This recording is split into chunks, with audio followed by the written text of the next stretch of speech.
অঞ্জুমানে Nagaon town ঈদগাহ committee এটা ঐতিহাসিক ঈদগাহ ময়দান। পৰম্পৰাগতভাৱে এই ঈদগাহ পথাৰৰ পৰাই আমি সমূহলে ঈদ মুবাৰক জ্ঞাপন কৰোঁ। আজিও মই আঞ্জুমানে নগাঁও টাউন ঈদগাহ কমিটিৰ সভাপতি হিচাপে সকলোলৈকে ঈদ মুবাৰক জ্ঞাপন কৰিছোঁ।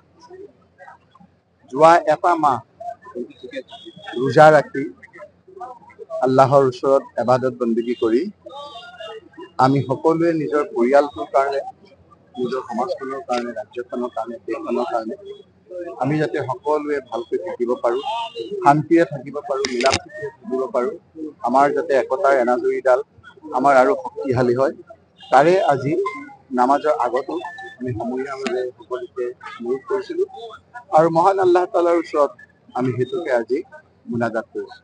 আৰু আমি খুব বিশ্বাস কৰোঁ যে ৰোজা ৰাখি পবিত্ৰ মনেৰে যেতিয়া ঈদৰ নামাজ পঢ়িব আহে, সেই সমবেত অজস্ৰ মানুহৰ ভিতৰত কোনোবা এজনৰ দোৱা মহান আল্লাহ তাআলাই কবুল কৰে আৰু তাৰ যোগেদি সমাজত শান্তি আৰু ভাতৃত্ববোধৰ এনাজৰীডাল কটকটীয়া হয়।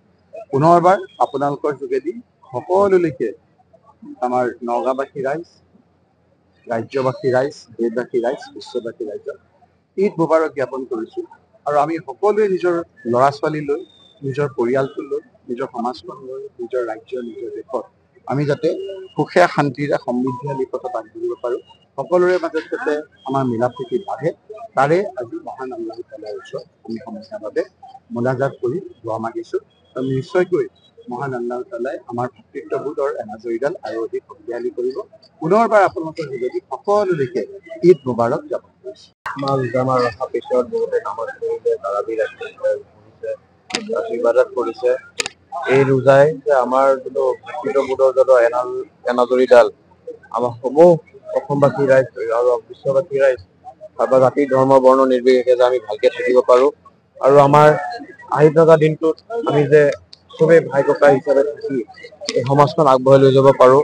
আৰু এই ৰোজা মাহ আমাৰ আল্লাহ তাআলাই আমাৰ চবৰে ৰোজা কবুল কৰক আৰু আমাৰ আহি থকা দিনকেইটাত আমি কি কাম কৰিব পাৰি ওপৰলৈ আমাক এটা ৰাস্তা দেখাওক। আৰু অকল আমাৰ এটা ধৰ্মৰ নহয়, চব যিমান আমাৰ জাতি ধৰ্ম ত' আমি অসমবাসী ৰাইজ, আমাৰ বিশ্ববাসী ৰাইজ, আমাৰ ভাৰতবাসী ৰাইজ আমি একেলগে আহি একগোট হৈ আমি কাম কৰি যোৱাটো আমাৰ মূল উদ্দেশ্য। সেইটো আমাক ওপৰলৈ আমাৰ ৰাস্তা দেখাওক। غير المغضوب عليهم ولا الضالين.